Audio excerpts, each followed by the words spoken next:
Let me then have the pleasure to welcome Ryan Edwards from the Australian National University to tell us about Fight Fire with Finance, an experiment to curtail land clearing fire in Indonesia. And I should say that we thank Ryan very, very much for making it to, this seminar at this hour, which for him is like midnight. So thank you so much. And it's a pleasure to have you. Please take the floor. The floor is yours. Great. Thank you so much, Katya and everyone. It is a pleasure to join you guys, especially without the long hauls and without the travel risk at the moment. That's, I guess, one good thing about this Zoom era. So this paper project, which it's now several papers actually, but this is sort of the main experimental results, was something that was born out of the end of my first postdoc. I did 2 postdocs, and it's sort of one of those projects where everyone sort of has their first field experiment, so very much sort of felt like failing in the field, and so there was a lot sort of learned across the journey.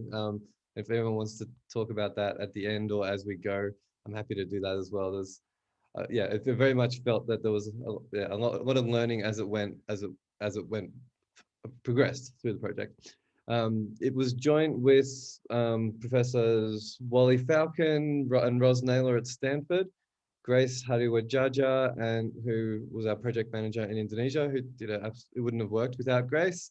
Matt Higgins is now a law student at Stanford, but he was also one of the field implementers, and also Sudarno Sumarto, who is at the Semera Research Institute and the poverty advisor to the Indonesian government.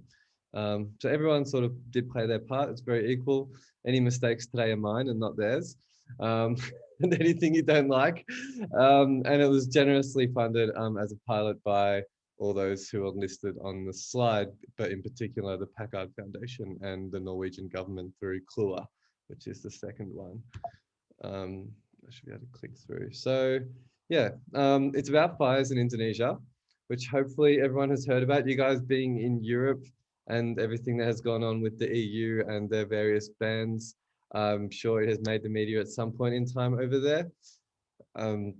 This is just a pic that I pulled straight from the web, which gives you, hopefully it strikes you a bit, but this is mid-fire season from one of the fire-hit provinces called Jambi on the island of Sumatra in September 2019. 2019 wasn't a particularly bad year. This was just the first time I presented some early findings from the paper, and so I went to try and figure out what was going on the ground at that time, and this is the first shot that came up. So yeah, so it can be pretty bad. You can see the haze, you can see the smoke. We've dealt with a bit of this here in Australia as well recently, and the smoke obviously has quite negative health impacts, but then also obviously environmental impacts associated with the burning.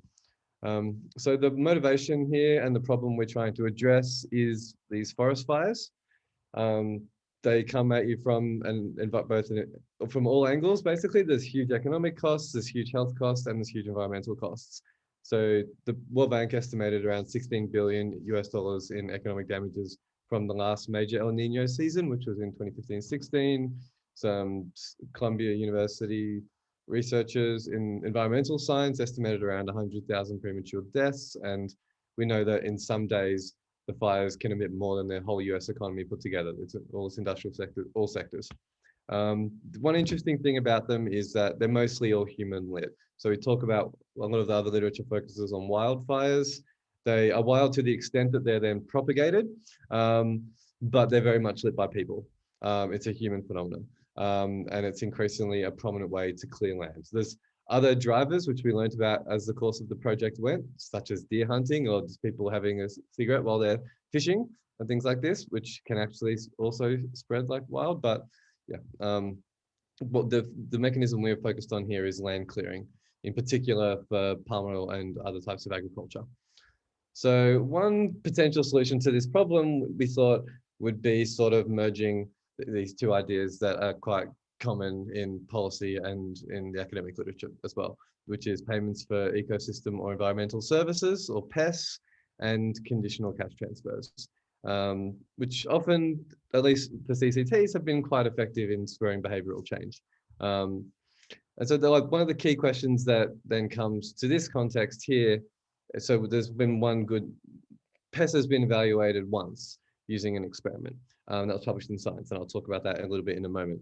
But one of the key challenges, at least with that study, was that it focused on private landowners and pretty big plots of land. Whereas most of the areas that we should be concerned about are those where there's quite weak regulatory environments.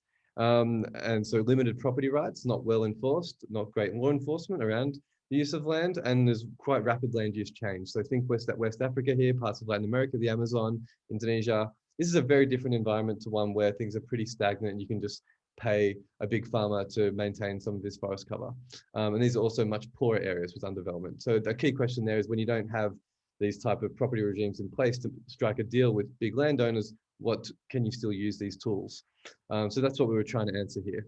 And then obviously the big empirical challenge in this space is we do need a counterfactual. So with a lot of these environmental programs, one of my colleagues has a nice paper on Australia's notorious one that replaced our carbon price, is that we do need to worry about additionality. So actually the money that you're forking out, making sure that's going towards paying for something beyond what the status quo conservation activities were, so what they were going to do anyway.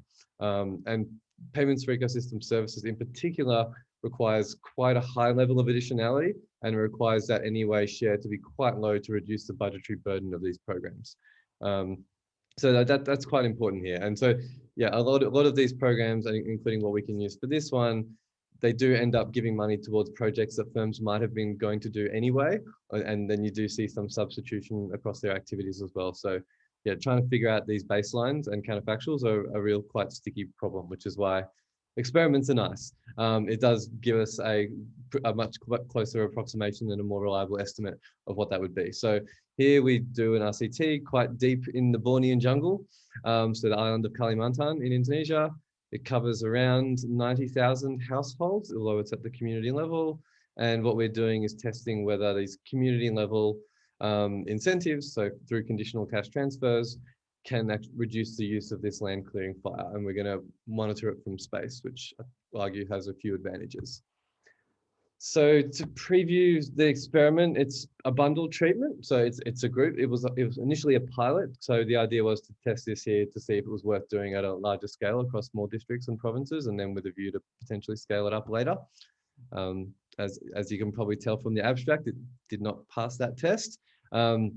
But I think there's still some things we can learn. So the first part of it was just the nature of making contact with the villagers, right? So the information that you get on actually seeing them and talking about the law around land use change and fire, and giving them instructions on fire prevention as to what they can do, what tools and resources they already had. So it was this kind of facilitation in these workshops. The second part was an upfront capital grant, which kind of the preliminary fieldwork and visits that we did in scoping the project made it quite clear that a lot of the budgets were already committed for the next year. They do it the year in advance. Some said this, some didn't, but in general, we wanted to try and kill that liquidity constraint, at least for some extent, so they could buy new equipment and things like that if they wanted to respond to the incentive. So we gave them upfront around $750 US, which was more than enough to do this when it was converted to Indonesian rupiah. And then the main sort of treatment there is this ex post conditional payment of 150 million rupiah, which is around 15% of their village budgets, or 10 grand US, I believe, a bit more, if they were successful in completely eliminating fire. So not just reducing it, but going to zero over the 2018 fire season. And this elimination point is important because, as I'll talk about a bit later, it was probably too ambitious a target, focusing on that margin rather than the reduction, which is something that we learned sort of after the fact, I think, and thanks to peer reviewers, as is sometimes the case. Some other features of the program. Sorry to interrupt. So these three parts are all offered to the treatment group. Yes. Okay, so you did not randomize into subgroup. No, bundled, yes. And that was because due to the budget, it was 75. And so the main constraint we were up against was from when we got the program money and getting it out before the next fire season, because the government was actually going to scale up something like this within their village, within their fire prevention plan. And it was a little bit undercooked at the time. So yeah, we wanted to really roll it out before that fire season, and then the logistical constraints of how many places we could get to in the field versus what we could pay for within the budget largely made us land on 75 and then pushing the treatments together. So the original design was actually to try and set different prices, go much larger in terms of the village, and then split out at least the level of facilitation and information versus the payments, and a few, to try and tease apart this a bit more, but it got bundled in the interest of getting it out and then splitting it into the pilot versus a more detailed version later.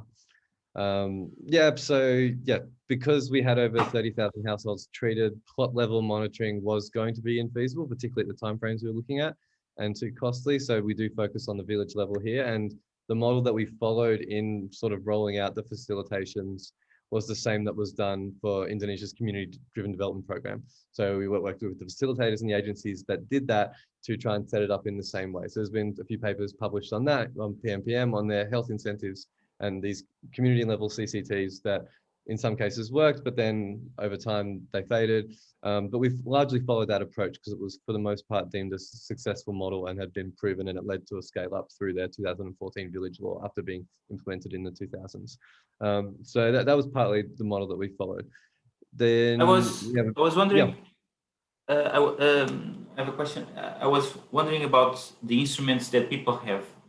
So at the community level, so these representatives that I'm guessing get the money. So how can they deal with fires? So how can they control their communities in terms of better behavior? So I was wondering about that. So could it be that there is heterogeneity across villages in terms of how how political institutions are set up, and so I was wondering a little bit about that part, which is to a certain extent how this could work, right? Yeah, so you've taken me to the last slide. So that's what we could have done differently and what we've learned, which was precisely that. So after all of this, we did hire and ourselves go with some ethnographers in like the 5 best and the 5 worst villages. And it jumped out in like day that the ones that were very successful, absolutely organized, everyone in the village knew about the program, things were happening. And in some of the worst ones, you would talk to a farmer and they would be like, what are you talking about? We're not too sure about it. So there was absolutely this institutional heterogeneity that was implemented the same across all of them. So that then fed into both the flow of information, how much people respected the village leader and wanted to do, whether they actually saw there being a benefit versus them just keeping it for themselves and spending on something else. Yeah, I think that level of heterogeneity is absolutely the case. And if in follow-up work, that would basically lead me to try and focus much more on the within village institutions rather than just working straight with the village head as the agent of change, because there's too many assumptions underneath that I don't think came through. Yeah, and so in that part of the challenge was there was too much of a black box and we didn't have that level of intervention. We've got information on that, which I'm unpacking a bit more from these surveys, but that's still, that's still, I think, where the interesting part lies. That's where the null's coming from. At least I think. To a certain extent, so number one is about that, right? It's about so there was a little bit of capacity building in the treatment as well. That's my understanding. So yes, absolutely, yeah. So okay. So you're going to tell us about that, right? Yeah. So the information. I'll get to that when I talk about the implementation. Okay. Good. Thank you. This is just sort of the previous slides, the first 5. Yeah, and I'll talk about that a little bit more in a little bit. So yeah, the randomization was block randomized by district, and I can talk about how we picked those districts shortly. And satellite-based outcomes were nice because it meant lower costs, higher quality in some regards, but in some others you might argue with me about that. And then at least the control group was able to be blinded. So the information and the instruction wasn't actually provided to the control here, which we would have had to have done otherwise, which was one nice thing. And yeah, as I mentioned at the start, it was designed and trialed within this existing fiscal village architecture with a view to be scaled. And so like the NGO we worked with, we made sure that it wasn't an not weak, but not also overly strong, one that was representative of the type of community organizations that usually work with the village governments. And then we did work directly with the village government and the district level agencies. So it was very much a within government program rather than an NGO led program, which could lead to some NGO level effects. So yeah, so that was what the experiment largely was. It was really simple. It was designed just to be a pilot to test this. And so largely the mechanism analysis and the nice to haves are things that we're sort of, unfortunately, as I mentioned, it was a learning experience at the end, but essentially largely bootstrapping. And so to try and unpack the explanations, that's why I went back to the field to try and figure it out, because we couldn't justify doing another study to do that. So the key findings were that the program caused the villagers to increase fire prevention behaviors quite hard. So people were allocating more resources, forming more task forces, but task forces is one of those things that actually, it's quite common in Indonesia. They form task forces for a lot of different things, and it's quite easy to do. The key question there is how well those groups actually then work, and whether they do or not. And there's now a sort of smaller literature in the environmental community about how these things are not working that well, and some that are, and how to make them work better. They have more numbers involved to people involved in firefighting and suppression. And when we quizzed them about their patrol frequency in terms of checking for fires and just checking what people are up to, they were doing way more patrols as well. And these effects were quite big. I'll show you them when I get to the results. I can't see the slide. It says I'm screen sharing. Okay. And then, yeah, 21 out of the 75 program villages were successful. So that's 72% of them, which had fire. So most of them still had fire. And at the same time, 71% of the control had fire.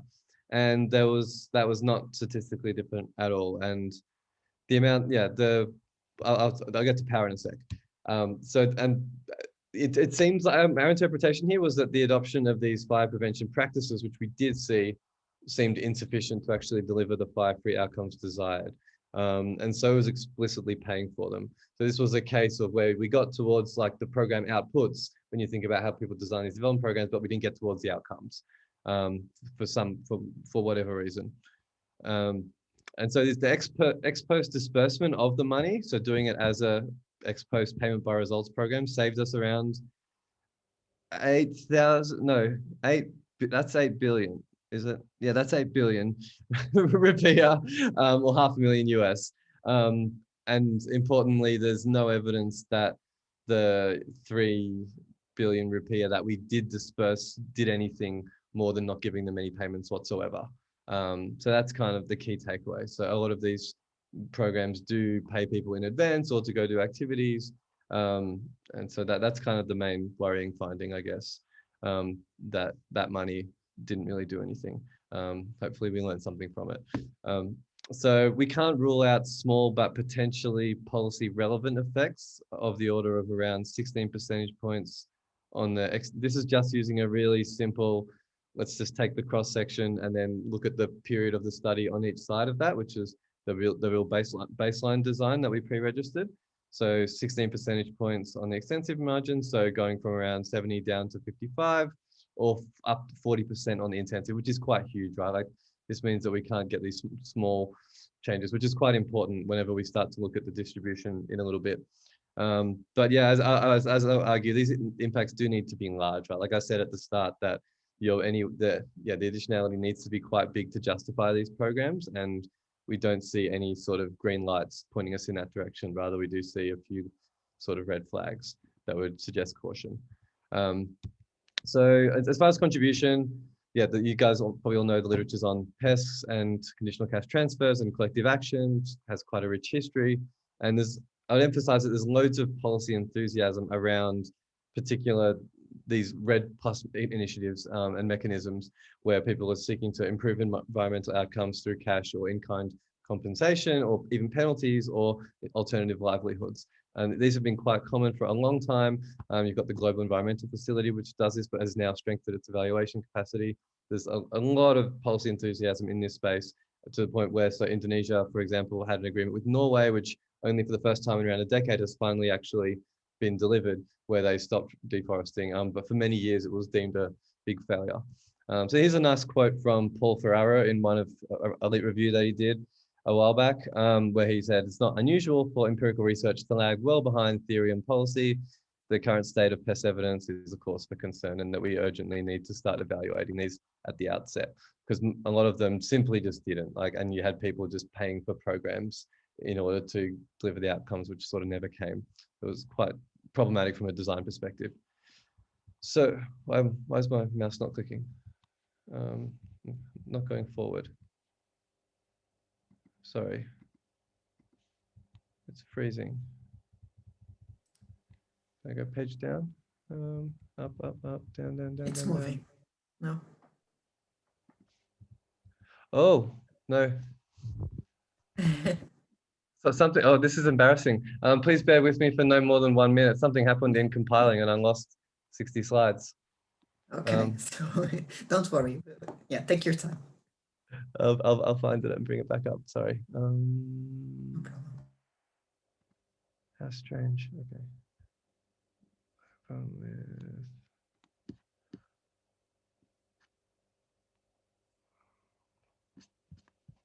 Yeah, no, it's all there.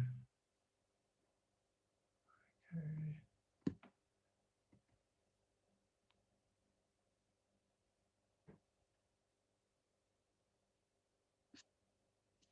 Yeah, that's still 66. Okay. So I'll bring up this other one.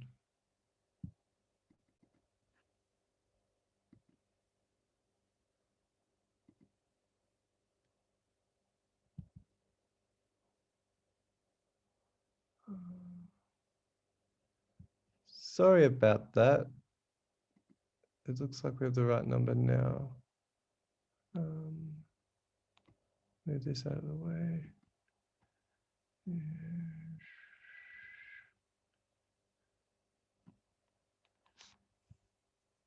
Go back to 66, okay. Yeah, okay. So sorry about that. Back we are, we've now got the proper larger number of slides. So yeah, there's been one to this date and to my, well, at least at the time of starting this, which was now way too long ago, one experimental evaluation testing the idea of paying for conservation. And as I mentioned, it was done at the individual large landholder level. And so to our knowledge, this is the first experimental evaluation of a collective incentive in a pretty interesting context with a few other quirks, which I guess limit the extent to which we can learn a much more general story about it. So we are focusing on fire. The Indonesian context quite interesting. Fire is quite seasonal. There's a lot of other things going on here as well, which I would caveat everything with. So the outline for the rest of this today, not tonight for you guys, is pretty standard. I'll just talk a little bit about the program's theory, detail the implementation a bit more, talk about the data and how we assessed whether people met the performance criteria, the very simple experimental design, and then a bit more of the results and what our key leading explanations are for this main null result. So for those of you not familiar with Indonesia, our setting here is West Kalimantan. It's historically been one of the worst provinces for fires. And we focused on these 4 districts, Kuburaya, Ketapang, Sintang, and Sanggau. And both of these ones were largely guided not just by donor interest, which was in turn guided by things like remaining forest cover and the environmental value in these areas, but also the past history, poverty. We wanted to work in an area where there was a lot of land use change and smallholder oil palm activity as well. So there was, in picking these areas at a high level, there was a lot of considerations that went in. There was also a lot of peat soil as well. And there was a lot of forest cover remaining to potentially be protected. So this went for us picking both the province, but then also picking the districts. And this was largely done through talking to people and through eyeballing a lot of the, and not just eyeballing, but making these comparisons with a lot of the sort of district level aggregates that they have available. The overall program theory, as I mentioned, was this idea of offering a relatively large community level payment. So it was about 15% of their annual budgets if they could eliminate rather than reduce the use of fire over one season. So the fact that it's a one-off payment and not an annuity when the benefits from converting are more of an annuity is also pretty important in thinking about why we might have got the null. So the idea was to reduce the fire by A, making the fire less attractive and not clearing land, or clearing it legally without fire at higher costs. So the alternatives here are largely machinery, if you have access to it, or even poison is quite common. But in a lot of these areas, people don't have access to either. So, and then this is one of those things that we uncovered in the end when we were out revisiting and talking to people, that there actually isn't an alternative. to clear land other than through fire. And so they had to reduce fire and not allowing them to run natural fires to run their course. They had to put them out when they were small. And so that's where the patrols also came in. And most were not natural, as I mentioned. Yeah. So, and then, yeah, the other important part is obviously activating a collective action mechanism. So we were focusing there on the village leader because they get elected every few years. And so they do have a strong political incentive if there's some attractive public good being provided and everyone knows about it. So the idea there was to sort of give them that incentive to have it work. And there was enough, we held meetings both with the public servants, the village leaders, and then the different parts of the community, and which were all quite well attended. So the idea there was to largely sort of encourage this. The two key assumptions, I guess, underpinning it are obviously that the size of the payment will be large enough to offset the lower costs and the greater benefits associated with fire use. And also built into that assumption is the idea that actually addressing fires is something that's feasible, that it's actually not in the, so it's obviously much harder to stop fires than it is to not cut down a tree. And so this is a pretty serious concern when thinking about this, because it does speak to capacity constraints and mobilization and a whole bunch of other complications, which was risky at the start, but yeah. And yeah, so we can't match the actual opportunity costs. We know this. We've got estimates of what you get from converting land to palm to other things and from logs, nor the true environmental or social benefits once you start doing some serious discounting and carbon counting and worrying about biodiversity and things like this. And an individual incentive scheme was infeasible. So that's partly as well why this community level one was attractive. So to do this at the actual level would have been very difficult in terms of cost, scale, but then also the institutions.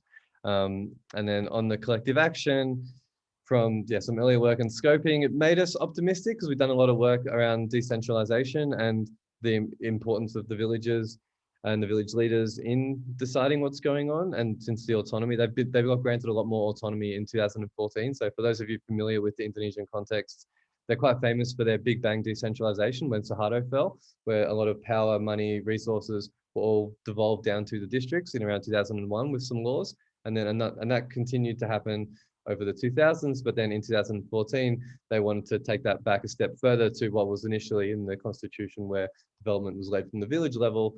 And both of the presidential candidates took to that election in 2014, promising ₹1 billion for every single village in the countryside. And so this was something that was going to happen regardless of everyone, and then it did. And now villages basically, do have ability to write out laws, give out land permits, and manage their own budgets. So decentralization is very much now at the village level, and the leaders do indeed have this autonomy and power to control a lot of things. So we're optimistic that by focusing on them rather than enforcing at the district level or even centrally, they could see the commons and know who was burning what, where, near and around them, and could see and control it much better.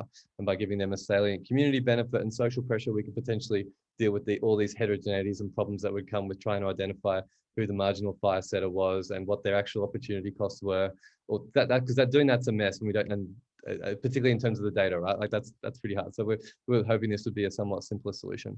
And yeah, the existing fiscal architecture meant that we could follow the past programs. So the community-driven development program was scaled up into this village law, and the payment's called the Dana Desa, which is a regular payment that flows to them. There's a few other ones, but it did provide this mechanism. Should it have been successful, that we could have basically then allowed climate finance to flow in if monitored for genuine reductions or good behaviors. So that was a really, really optimistic motivation at the start, which is way too ambitious, as you see. So here's a few graphs showing just what the kind of situation on a few little variables look like in the village. They're pretty ugly, so excuse my non-course data formatting. But this just shows you the distribution of village budgets in our sample. So treatment and control, and populations, and their budget per capita. So translating the total budget obviously divided by population, but then what our incentives were per capita. So the key point to take away from these graphs is that the incentive was around 10 to 15% for the average village, but for some much less and for some much more. So there was that heterogeneity there. It wasn't tailored to every individual village, and so the per capita amounts and the per village amounts, the per capita amounts, not the per village amounts, did differ a bit. So there was that heterogeneity, and similarly that translated directly to the incentive. So that very much passed through. So there was definitely this level of target. If we're talking about mapping the money to what your exact benefit was as a inframarginal fire setter, then there's absolutely this heterogeneity at play. As far as implementation went, I'll just put all this up in case anyone wants to read ahead and not listen. The facilitations took place from May to July. I think we got the money at the start of May or at the end of May. So we had to mobilize really fast to get it out. And there was 3 parts. So the first one was the meeting with the village head and the government staff. Then there was these public facilitations that were held in the community. They were quite well attended. And we made sure that, that there was a lot of sort of farmers and that there was a diversity of community members there. Some poor, some obviously more connected where possible. And when we also did a baseline survey with the village head or the secretary, whoever was available to respond, just to capture a number of characteristics and try and help that guide implementation and understand them a little bit better when working with them. Both of these facilitations covered pretty similar material, both the government ones and the public ones. So we talked about the incentive and about how they were going to be monitored. We gave them demonstrations with the app and on various smartphones and on less smartphones where you could still use it. We gave them a lot of information on fire-free agricultural practices, so things that they could do alternatively, even without much access to to physical capital or to poison for that matter. And there's quite a few resources already available for fire prevention and suppression. So there are district level fire departments that will come out pretty quickly if you call them. And a lot of people don't know about these services that were available. So there was this extensive information session that was also provided. We did explain to them how they could maintain traditional slash and burn activities by pre-registering them with us and reporting them without jeopardizing their success. So this was an important dimension of it, because a lot of these communities were of the indigenous Dayak people, where they've been doing this for a long time. They're very, very careful with it. And there was no way we were going to be able to say you're not allowed to set traditional fires whatsoever. And these ones are actually legal, but they have quite strict regulations about what they're allowed to do, about what time of day, how long they're allowed to burn for, how big. And one of the things that also came out in the end was actually how well the Dayak, ones that were principally Dayak rather than a more diverse transmigrant community, did in actually how precise and careful they were with their fires and their pre-registrations. So we did notice a bit of ethnic heterogeneity there as well in that regard. When we told them about the upfront payment, provided it within the week, and staff did not visit the treatment villages until the end of the monitoring period. Sorry, whenever we did an inline survey. I was just looking at the time, so yes. yeah. Can I just Jump in. I didn't fully follow this question with one community being allowed to do fires anyway. Like it's villages that have different population, and one part of the population you purposefully wanted to still allow to do 2 fires. No, anyone could. There's a particular type of fire that's used for Sweden agriculture to turn rice fields and things like this that are quite common, that are legal. It's these wild ones that are used to clear large tracts of land or flicking a cigarette and not putting it out that are illegal. But for this particular type of agriculture, they are allowed, and it's for like rotating crops, and it's very precise, but anyone could do it. It's allowed by government. So it wasn't just a particular type of people in one village. It's much more common amongst one particular ethnicity, which was scattered amongst this whole area. This is a principally Dayak area. But there has been a transmigration program that sees a little bit of them split more, within some, but but so it's the type of fire that's allowed. So that was one further complication, which I'll talk about a little bit more when we talk about how we measured success. This is something that we do need to delve into, I think, a little bit more with some more bootstraps, where we go into the satellite imagery and actually examine some of these before and after quite carefully, even just as a few sort of case studies to chuck into the appendix, so people, just to kind of clarify what's this bit a bit more, because it turned out it was non-trivial in practice. So of those that got reported, something like 65% of the fails were these ones that came up as detections. So it was, in the end, when we unpacked a few of them, these ones were quite yeah, I don't have any reason to doubt they'd be different across the treatment and control group, but it was common. And there's a real issue there with reporting that I'll come back to, and that we need to, yeah, I think do a bit more work on. Yeah, so they were notified about the upfront payment, and given that within the week, the staff did not visit the treatment villages until the end of the monitoring period at all, when an inline survey was then conducted, and yeah, 21 of them had no fire, got told about the results, and they held celebratory meetings together at the district offices after they did it. And we set up all this, and yeah, that was it done. Payments were made. So that was the program. Onto the study. So that satellite data and the performance monitoring, I'm just going to talk about together. The data come from the main data. Can I just ask a question before this? A little bit on context in the following sense. I'm not sure. Maybe you have mentioned and I didn't pick it up. But so people, when they make these fires happen. I mean, regular people. So the land is not theirs, I suppose. So people lit these fires. They explore they take out the whatever they can from. So how are people benefiting from the fires? That's my question. And how can community leaders compensate them for that? I mean, because of course this is centralized in community leaders. So are leaders compensating people for not doing these fires, or are they just enforcing stuff in a more strict way? So they are intimidating people against doing these things. Is it a matter of force? So I was trying to understand a little bit better about, how can they really make this work, the leaders, the community Yes, leaders? it was definitely the latter of what you said there. So targeting the individuals was definitely hard. So, but how do you get the benefit? Our prior coming into it was that it was principally for clearing for palm oil, because that's what a lot of it was that we saw in the past. That was absolutely common, but deer hunting was also quite common in these areas as well. And there was a few other ways that kind of took us by surprise, which were quite interesting along the course of the study.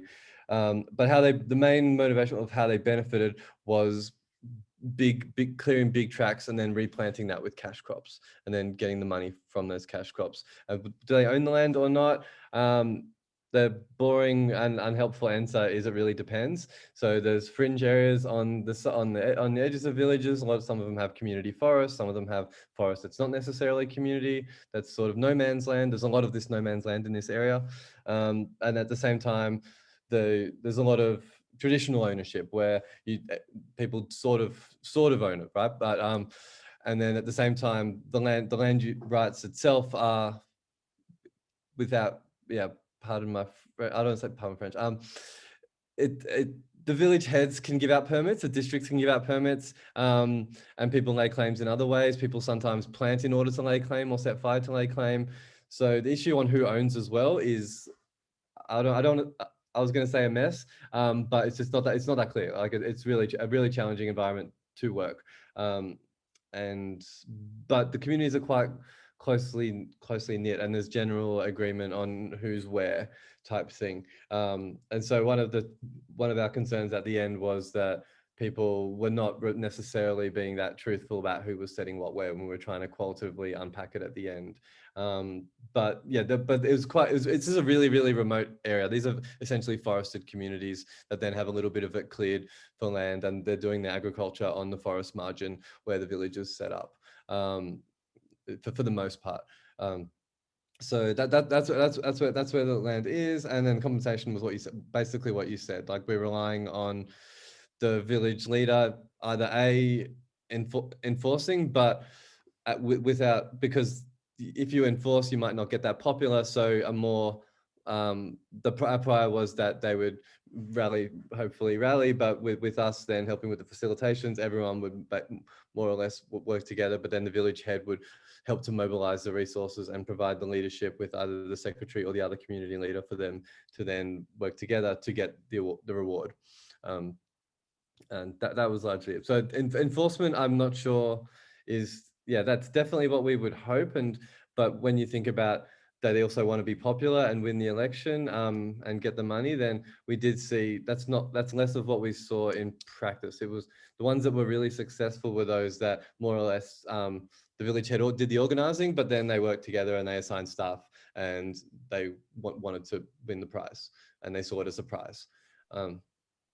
But yeah, the idea was at the start that it was going to incentivize them to essentially enforce the regulations within the village. But I think in practice it played out a little bit differently when we watched it and spoke to them.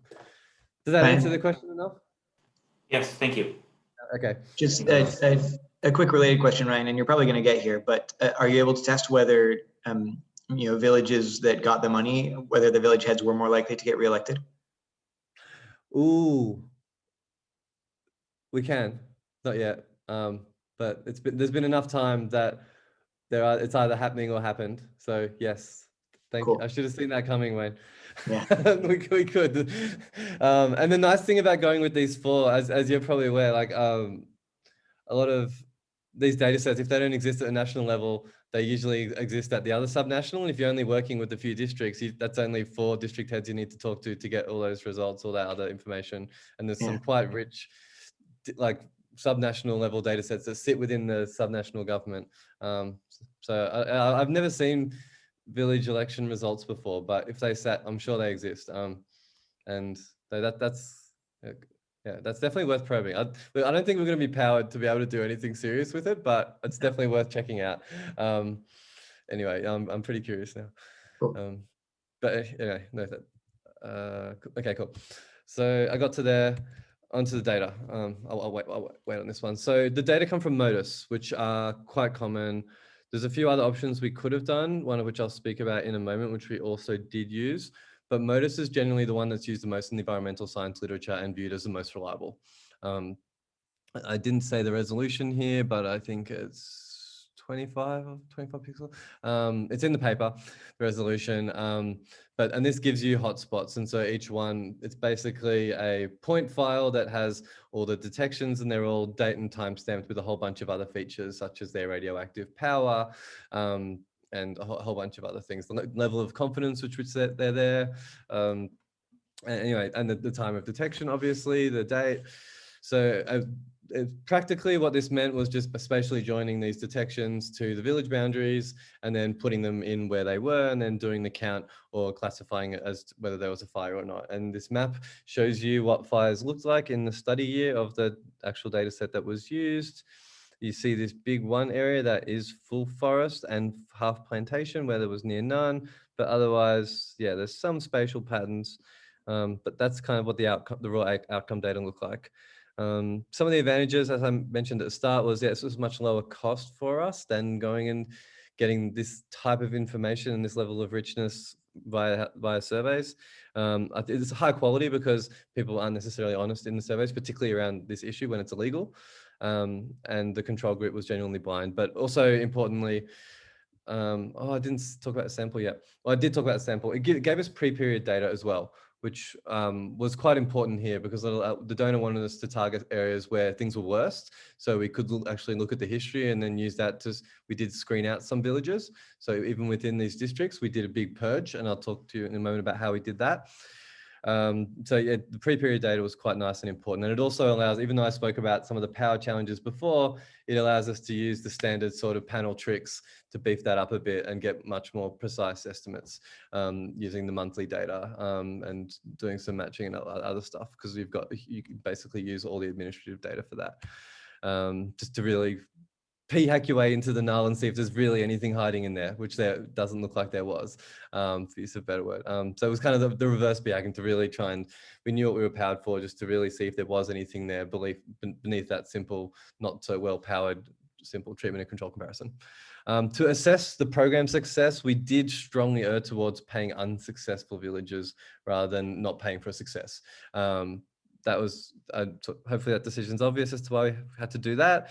And that meant removing detections that were really low confidence, so that might have been measured with error on the satellite.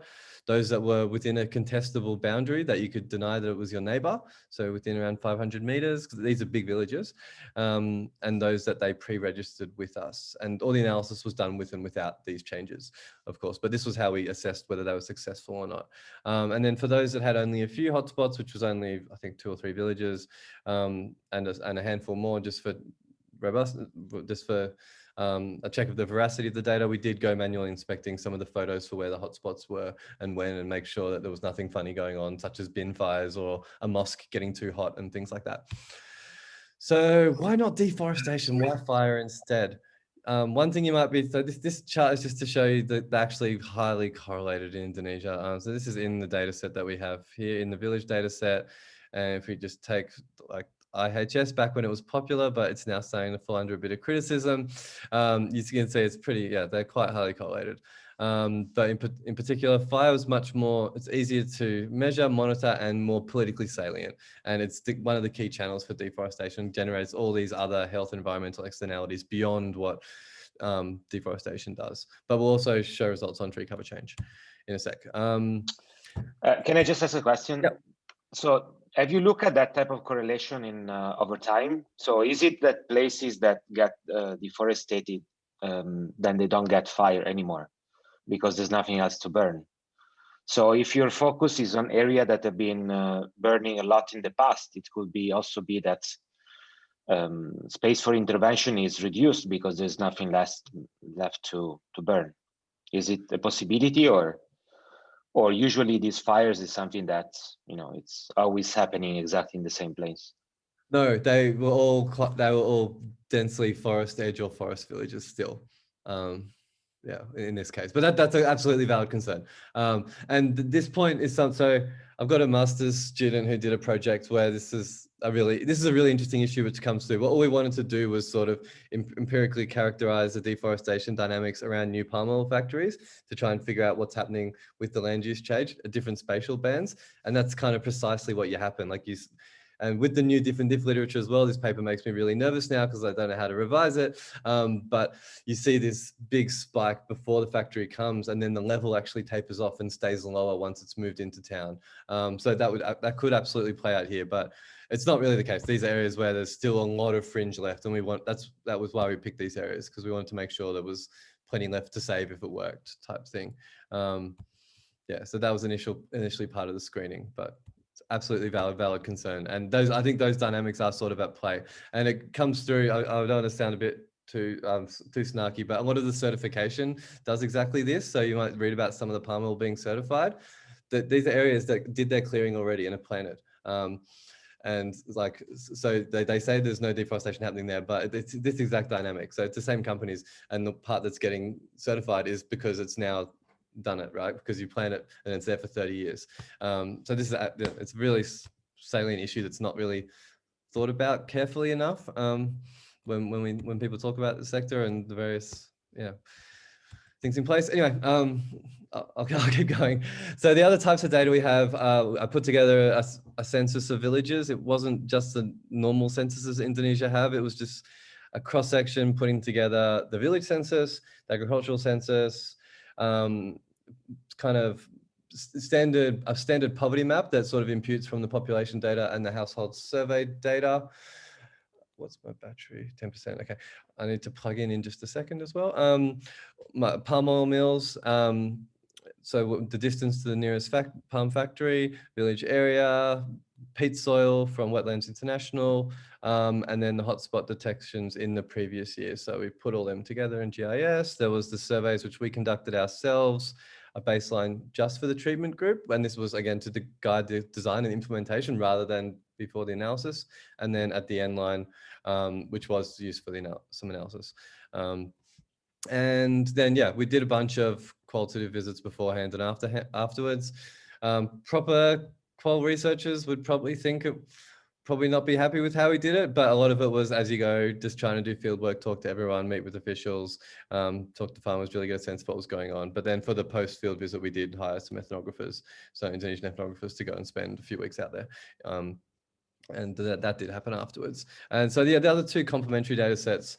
So instead of just using the MODIS data, we also use this newer one called the VIIRS. It's quite a mouthful with the acronym, which has a different technology, but also a much finer precision. And with that precision means it's way more sensitive. So it's not actually used that much for fire monitoring yet, because it is far more sensitive. People still use MODIS on platforms like the Global Forest Watch and their fire platform, and Global Forest Change, Sorry, which Ryan. is the standard. Sorry to interrupt. I didn't quite understand. So why, I mean, if this is more precise, why we're not just using these data sets? Sorry, I didn't understand the trade-offs. It's super sensitive. So it gives you false ones. It's much less reliable. Okay, I got it. It doesn't give you much more information in terms of what we're looking for, but it makes it way noisier. And people are not really using it yet until, I mean, yeah. And so it's more of a check on the other one, that's why. And we wanted to stick with what was consistent. So if we were to bounce it off the environmental scientists and say we're using this one instead of the one that you guys use, they wouldn't, yeah. So that's why I focused on that one.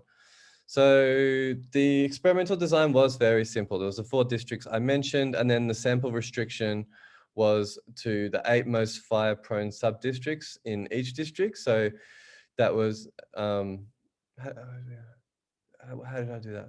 So that was just a total count of fires over the last 3 years. And then within that, again, villages that did have fire within 2 of the last 3. So to flag that it was still an ongoing issue. And that was largely a judgment call, admittedly. But this restriction was also motivated, at least by constraining our area geographically to ease the field logistics, rather than just having the randomization spread over this immensely sort of vast, really remote area. Helped us target the most at-risk ones. It did sort of restrict the variation down to make sure that the study villages had somewhat similar high baselines, and did reduce the variance in outcomes a bit within the study sample. So the idea there was to hopefully make any success a bit easier to discern if it was indeed there. Then, yeah, block randomized within districts. The MDE was 16 percentage points at that, just comparing the simple treatment and controls. So not amazing, but that was what we had to work with. Balanced on, so this was one that I potentially regretted after the fact. Like, I admit, I do wish that I did pairwise, but we did re-randomization with balancing. And so that's why the randomization inference had to be done on it in the end, replicating that procedure. But I did want to make sure it lined up nicely with a bunch of characteristics in the census, because I was worried about some other, I wanted to make sure that it was balanced in this particular case, even though we're randomizing. But I'm not sure I would do that again next time.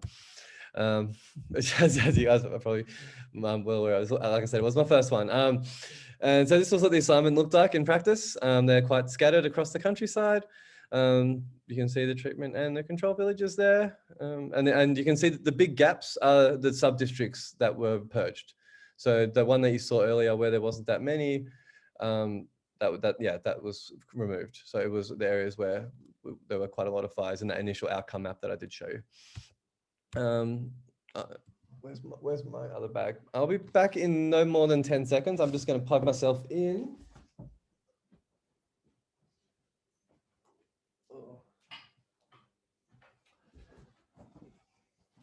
So the estimating equation was really, really simple. As you can see, Ryan, I'm yes. sorry. May I ask a question before you jump into the estimating strategy? Do you have any knowledge about the value chain in the palm oil industry? So whether these villages were competing against each other to produce palm oil, or they are just at the same level? Yes, I have a fair bit of knowledge on the palm oil value chain, and how it's working in these villages, but in Indonesia. And in this case, so the way to competing, I would say no. Just to try and kind of strip it back to, I think what the main issue you're getting at is, so most of the mills are not operating at capacity. And when one mill comes in, they'll typically source within a sort of a supply shed is about 50 kilometers within which they'll source from. But that the intensity of cultivation within smallholders and area planted kind of declines linearly as you move farther away. So it's most intense within 20 kilometers. And so most of the villages close to one another will probably be selling to the same factory, but there's not that much competition because the factories are not operating at capacity. And the way they operate in a lot of these areas is that they set up their plantation as they're setting up the factory, and then they want that surge. They want a source from smallholders, and then there's typically quite voracious adoption around the factory. So I wouldn't necessarily think of them as competitors. I would think of potentially different factories as competing with one another whenever they get close enough. But in the initial stages of development in West Kalimantan, they're typically not that close. That mill-to-mill competition comes in the much more dense areas once they move beyond frontier expansion towards what they call mosaic expansion, where the landscape starts to fill in and it changes a bit more, which is what Sumatra looks like, for example. But in this case, I wouldn't think of them as necessarily competing.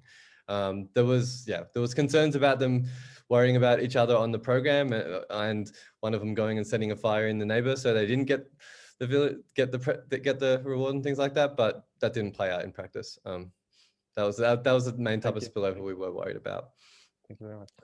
But no, I could talk about the Palm Oil Valley chain all day, but I shouldn't though. Yeah, so the estimating equation is really simple, and all the balancing variables were included in the main specification. There's not too many of them. I think it's around 6 or 7 in the paper. And yeah, the outcome was either binary or the count. Not the count, the count or the transformation of the count.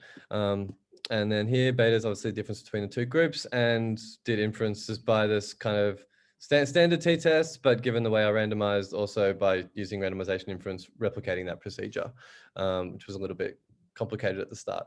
But it worked in the end. So a few practical steps taken to improve power, because that was my main concern, because I do worry about these small policy relevant effects that we may well be missing here when I show you the figures. So we did collapse these multiple treatment arms into a single one to sort of maximize both the dosage, but then the number of villages we could get to in this time, rather than being a much smaller pilot where we really couldn't say anything statistically. We pre-screened out these lower risk sub-districts. We did balance. We oversampled the control group up to 200. Turns out it didn't make much difference anyway on that. And then considered binary and transformed outcomes as well. And then also used the baseline census to try and soak up any residual fire variation by including all of that as extra. And then also some panel estimators where we could also match on the pre-trends and some other things. So they were all the tricks we had. So on the outputs, I'm just showing these ones here as these are a selection of the outcomes that we could look at in the survey. And I do need to, basically, I need to report them all. But here I'll just say focus on the magnitude. So they don't think they had no fire in the treatment group. They generally were saying that they did, which was, that was some honesty there. The Malanga Angli was the district fire department. They were not coming to help, even though we suggested to them they were being underutilized. But yeah, these effects here are pretty big. So this was the binary outcome, 20%, like around 20-ish% once you do that transformation properly. So pretty big effects on these outputs. And if you look at, say, the log of groups formed and employment in these groups and the number of frequencies of their patrols, again, these were quite big changes in how they were organizing relative to the control group. 75 control groups, so we couldn't get to the full control group due to budget constraints. So we use equal size groups, at least for this data. And they were randomly selected from the control group. Ryan, just a question to understand these results. The second intervention you had was this grant to monitor the fires at the beginning of the program. It was all one intervention. It was definitely bundled. Yep. The second component of the bundled intervention was this transfer at the beginning of the program to control fires. Which were the conditionality rules of this transfer? So did they have a list of expenses they could use this money for? No, it was untied. Unconditional. Okay. Yeah. deliberately, because we wanted fungibility across those that already had that could move the current money. Yeah, we thought about that, and most of them did. We scanned all the budgets and went through that and saw where it was being used and traced the money from where it was used, and that was all in the survey, but didn't make it into the paper. I think it should though. I might pop it in because we do have much richer information in that regard than the paper alludes to. Some of it hasn't been codified yet, but yeah, most of them did. But we didn't tie it. But they did spend it on what they were supposed to. Yeah.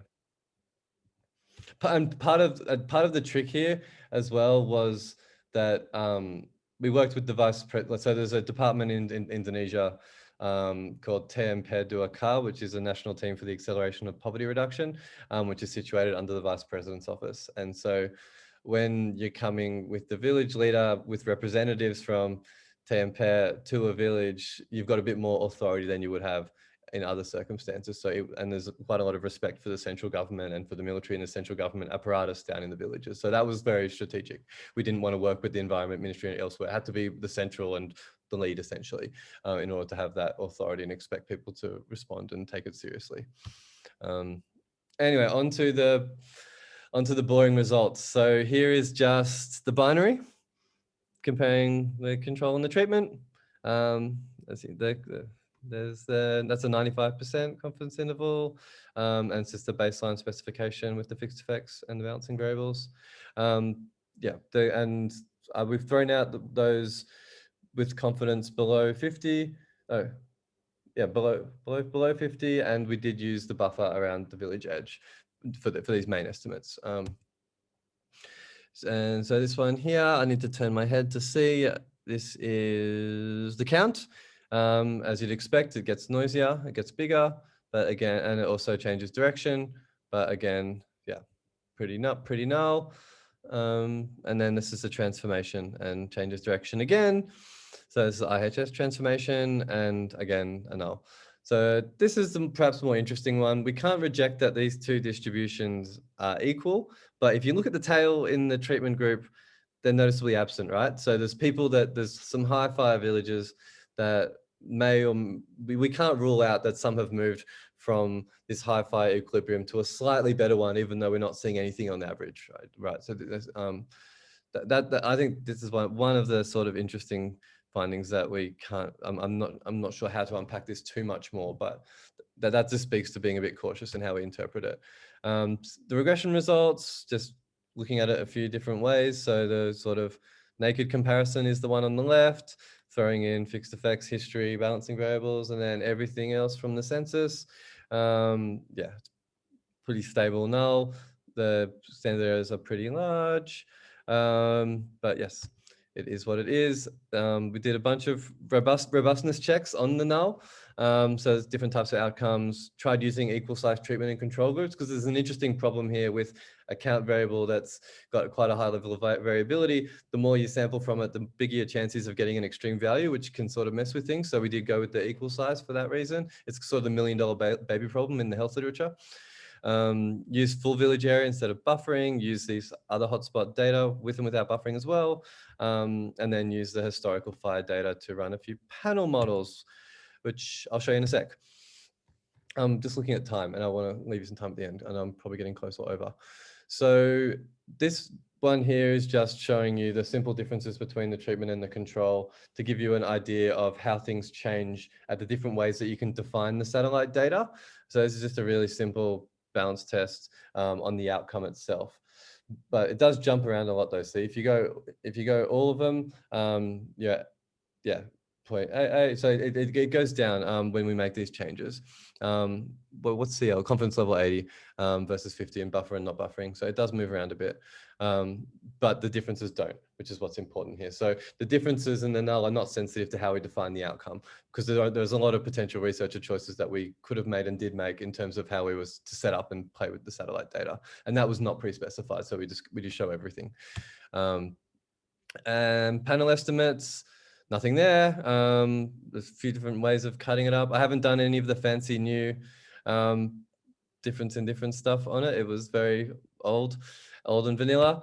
But this one here is, I think, a bit more interesting. This is the monthly data in the lead up to the intervention. And if you, as you see, right as it happened, right as we were doing the facilitation and just after, it's far from precise, but something, it looks like there was something going on there that might have been a bit of effort. So one of the initial stories we were thinking about here was it's kind of like dieting, like you go good for the first 2 days and then kind of just give up. So we're wondering whether that was part of the story or not. Either way, they got to the end and there was nothing there. It didn't last out the 6 months, but when you chop it up this way, there was that part there, which I found interesting.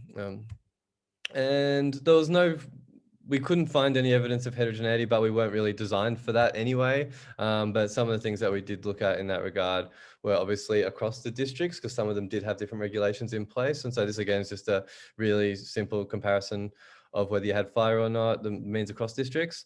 And it was more or less, yeah, really close across all 4, right? So no big differences there if we just split them up and look at each one separately. But then if you interact it with their past fire history, number of smallholders, the education of the village head, whether there's a dirt road on or a dirt road relative to an improved road, population area, poverty, whether their main income is from plantation crops, and their forest situation, whether they have little forest, primary forest remaining, but so that's a technical definition issue, or whether on the forest edge. Tree cover loss results. So not seeing change in fire does let us rule out that villages are switching from fire to non-fire methods in any major way, right? But the null impacts could still be masking effects on deforestation if they were switching to mechanical clearing, or if there's a standard sort of income effect. So there's a nice paper looking at the cash transfer program recently, PKH, where they found that actually where poverty was being reduced through the unconditional cash transfer, people were clearing forest less. So there is evidence of these income effects at the household level in Indonesia. So anyway, the deforestation results again, I look at it in a few different ways. I think it should be in the paper still. It is, what am I talking about? Using the count models as well, but basically nothing there either for tree cover change. But again, it's pretty noisy and we didn't power for that at the start. It was focused on fire at the start. So I'm conscious of time. I'll try and somewhat briefly run through what I think the 3 explanations are and how we explored this a little bit. Because it was designed as a pilot, but then we're trying to get a bit more out of it because it's not continuing. And I do think there are some interesting lessons here. So one first potential concern is that maybe sort of like a general sort of common shock effect, where the noise in the fires was greater than the signal coming from our intervention. So it might just not have been a particularly bad fire year, or maybe sticks from the central government with the Asian Games being held in Jakarta that year, for example, and then wanting to set a good example for the world. Maybe that was more important than the carrots that we were offering. So I think there's 3 key facts help us rule out this explanation. The first one being like we're comparing these relative differences across villages, and if there's a national response, it's hitting all of them. So in an RCT, you don't really need to worry about that anyway. And 70% of the study villages still had fire. So it's not the case that there was something working better. Like the problem was absolutely still there. And if you just look at the raw fire data plotted by month here, the time series over time, 2018 wasn't particularly abnormal. The big spikes are El Niño's episodes, but there's fire every year. And as far as a non-El Niño year goes, 2018 was sort of right up there with some of the higher ones. So it wasn't that crazy a year. The next potential explanation is that 6 months might not actually have been fast enough for them to mobilize their resources and really change their behavior. So the event study that shows the first month makes me doubt this a tiny bit. But in general, I do worry about how long cultural change, in particular for the traditional burning, but then learning as well takes. And I wouldn't, whether it would happen immediately in one season is, I think, a real question. And we definitely can't rule this out for the main incentive treatment, but because we've got the long series of data, we can infer here whether the information or the capital grant, for example, or the thing itself had any lagged effects. And so I'm just basically here I made the groups equal size, so this is comparable. And I think this is probably the most compelling results chart, actually. So this is just overlaying the counts by treatment area. And you can see the treatment period. And if you look after, for the fire season the year after, they basically increased with the exact same intensity in both of these areas. And then it was exactly, so it almost maps perfectly, right? Like this is, I think, the most convincing results chart for the main comparison in that regard. Yeah, and so yeah, but then the main problem though, I think, limitation is that we're talking here about a one-off payment that was being tested, whereas in order to get someone to not do the land, in the case of palm oil, do the land conversion, the benefit stream is continuous. And so you'd want an annuity or to be phrasing it that way, or something similar. So that's potential design flaw, I think. And so that then leads us to the incentive payment potentially not being large enough. So we know that fire is by far the cheapest way to clear land. Like and this is a conservative estimate, but 200 versus 600 US bucks per hectare by a few case studies that have been done. And in some villages, we know there's literally no other way. The value of newly cleared land is quite high, and the NPV of palm is way in excess of these alternative livelihoods that are often offered to communities in order to maintain forest cover, but also most carbon markets, most carbon prices. So the price is not matching anywhere, like, at all. And then importantly, burning and planting whenever the property rights are not that great are also ways that people can lay claim to land. So you'd imagine placing a pretty high value on your de facto property rights when you don't have de jure ones in place. So yeah, I don't think the payment was large enough here, and there's no way we're ever going to be able to meet the true opportunity cost, and it's going to be hard to identify who the inframarginal individual was, given the number of households we were talking about that I mentioned at the start. And so that was, yeah, well, we did have to break the link between the individual setting the fires and the incentive, and try and make that link by working at the community level, but it doesn't look like we could. So in per capita terms, we were looking at around just $25 per household, right? So compare that with the MPVs and it's a vast void. So the last one is the collective action failure. So two practical questions here, which I think are the most interesting when thinking about the collective action failure, were, did we incentivize the wrong unit? So do you need to really target the individual here? Is focusing on the government not worth it? And was it unrealistic for us to focus on going to zero and the extensive margin rather than the intensive margin? I think both of the, yeah. I'm not going to say yes or no to either of those, but I think they're real concerns. And yeah, a few comments here on how I think about it. So yeah, the villager, as I think, was it Pedro? Someone mentioned before, the villager might have felt that the payments to the village government would not benefit them directly, or that there was corruption. We know there's a lot of corruption in Indonesia. And then here their private gain would outweigh their view of even any communal gain. And we do estimate that around less than 1% of households were setting fires. So it's not a small number. Like, the number of defectors here is actually quite small. So this could speak to the design issue, and part of the concern we're just focusing on being such a tight target, such a hard target, whether it was feasible or not. Because you only need one defector from these 320. And they do have different sizes, different levels of social cohesion, different levels of leadership quality across the villages. There was a lot of heterogeneity whenever we did go out there and talk to them. And we were only powered to see a big effect on average across all villages, which is what we would want to scale it. But yeah, that's, I guess, part and parcel with the study. And the second view was, I guess, that they tried, but they lacked the capacity tools. And maybe when I say capacity, I'm talking capacity quite broadly defined. So maybe like, think capacity building, like maybe they like the education, didn't have the money, the tools, weren't organized enough to fully succeed. And it does appear that both of these stories do bear out quite strongly in the follow-up qualitative investigations. What I'm trying to work through now is how to add a bit more quantitative bones to those qualitative stories with the data that we do have, just to kind of strengthen the discussion part a little bit. And there's a final comment on this. So here's the chart I was teasing you with before. So you do, this shows the same thing again, but presented a different way. In the treatment group, those high fire ones are definitely absent. And this looks the exact same if we go 75-75. So the tail is missing in the treatment group here. And so, yeah, we know that critical action does require a critical mass adopting some collectively dominant behavior. And these heterogeneous populations, they've always got some defectors. but they won't disrupt the equilibrium until they get big enough. And our hypothesis here was that we would move from a bad one to a good one. And so it does look like, based on this chart, that we can't rule out the program pushing a modest number of villages to a slightly better equilibrium.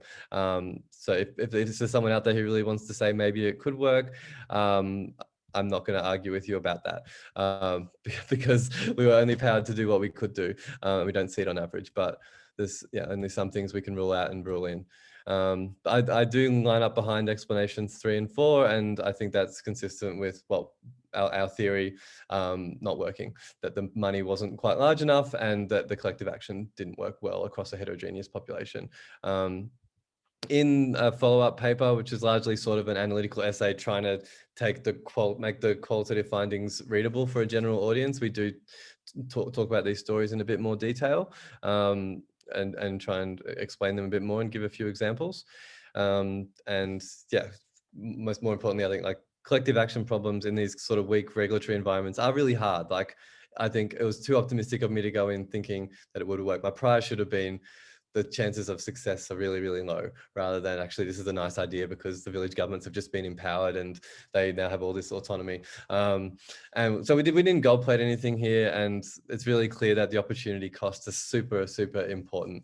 And so a lot of the other settings where people talk about paying people to keep forest cover maintained are not, they're low productivity agriculture settings where the opportunity cost is not high. That's not the case here. This is a lucrative cash crop, and when you're talking about, so it's quite a different environment. A lot of the times where we do talk about maintaining these covers and the payments, we're talking about relatively poor communities with pretty low opportunity costs, and that was not the case here. And this seems to, I think that really matters when thinking about tropical deforestation and what's driving it, what the underlying economic drivers are. So before we get to comments, I do need to get this back out after getting a referee report and making a few revisions. I've still got a bit to work through on that list, but yeah, since the key difference here is the collective action and finding out that that did not work, I think I do need to double down on this explanation a bit more relative to the alternatives of fires just being hard to address, payments not being high enough, and some of the reporting issues around the Sweden fires and the traditional ones a bit more. So I'm working on unpacking that a bit, and trying to see how much more we can rigorously get out of the survey data, probably just by presenting most of it in just like a coefficient plot like that. So showing all the intermediate outcomes rather than picking out the sort of key ones. What else? Yeah. Finding a way to talk about the qualitative work in a way that doesn't turn off econ readers as well in the paper, because it actually is important and I think convincing. And when we submitted that paper, people wanted to hear more about the experiment rather than that. And so I'm trying to find a way to marry the two, but I'm not sure whether that will be a joyous marriage or one destined to break down quickly. And then next up, interrogating these pre-registered ones more within a subsample. So zooming down into satellite data and just having a much better understanding of that. And yeah, of course, figuring out on just reworking. I did this earlier on at the start, but going back through what if we had unlimited money, what this maximum social benefit someone would actually pay for this type of thing would be, and how high it would be. Some of the villages are already flush with money since decentralization, and there's a real development concern about that being used effectively. So politically, I don't see this as being that feasible. I think it's important for the discussion to talk about what the what the real social benefit would have been if the goal is simply the environmental and the health outcomes. But yeah, that's all I would end with today. I don't have a summary slide. That was my summary. And yeah, please send me any comments you might have, and check out our blog. Thank you so much, Ryan. I think this was the greatest and most enlightening discussion of null results that I've ever seen. I mean, I think you answered already lots of the questions we could have, but I'll open for comments anyway. I don't know if anyone wants to add any other comments or questions that you did not ask during the talk.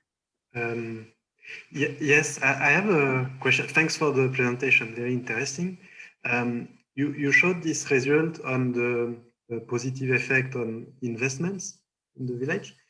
I was wondering if you have some ideas about the cost of these investments, and whether people use directly the unconditional transfer at the beginning to finance these operations, and that they somehow didn't decide to go beyond this investment because they are costly. And so like they are not sure they will get the conditional cash transfer at the end. And so because, you know, they are risk averse, they didn't want to go behind this set of investment. And therefore, I guess, yes, this payment is framed as a CCT. And I was wondering if it would make sense to also frame it as an unconditional cash transfer, a bigger amount, given that for authorities it's risky to invest money. And so if they do not succeed, basically they will lose a lot. No, that's a good point. And it definitely was a UCT in that regard as well, but it was more the different size that led to that framing. But I think that's fair. And I should tweak that a little bit. But your question was on what was going on with these investments. So the investment largely would go towards a few staff, but then sometimes things like coats, fire extinguishers, just miscellaneous sort of firefighting equipment. So it wasn't necessarily a huge investment, and some villages already had it, some did not. So I don't know. Yeah, I wouldn't call it investment. I would think of it more of as, I don't want to say consumption expenditure. So they definitely spent it on this. And it happened more in the treatment than the control group. So we looked at their budgets, and there was that difference for sure. And I mean, we break down. There's some, yeah. I don't think it's in the paper, but I did look at the expenditure and do those comparisons. But it was pretty noisy. But the part of the key issue here as well, which goes to some extent, I think, to what you were saying on how the investment was working and whether they had enough. The main mechanism that governments and others emphasize is having these community firefighting brigades in place. And I think my take on it is that they're not that effective. They're not that well organized. Sometimes they don't show up, and it's in how these community groups are working, and how the formation of these groups and their patrols, even though they are doing the patrols, is whether it's leading to an outcome or not, and whether they're then actually enforcing what they see or not, or whether it's your mate who has gone and that might be clearing, or you're turning a blind eye. I think there's more going on to that. I think that, yeah, for the successful for the treatment group, I think for a lot of them we did see genuine effort in place, and that wasn't translating into success. In some cases it was just a few defections, and not very many.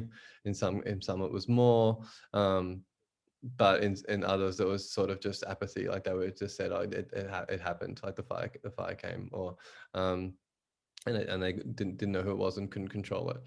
So I don't know, it's tricky. But I think the question of whether it's an outcome that can genuinely be moved through enough behavior is a serious one that I'm not sure we have a convincing. I don't think we have a convincing answer to. Like fire is very, very hard to fix, as we learned the hard way in Australia last year. Like we threw all the resources we could at getting them under control, and you guys probably saw on the news over there, like it did not help one bit. And so think about that in a weak capacity environment where you've just got a village firefighting team trying to do it. Yeah, I think it's a really hard business.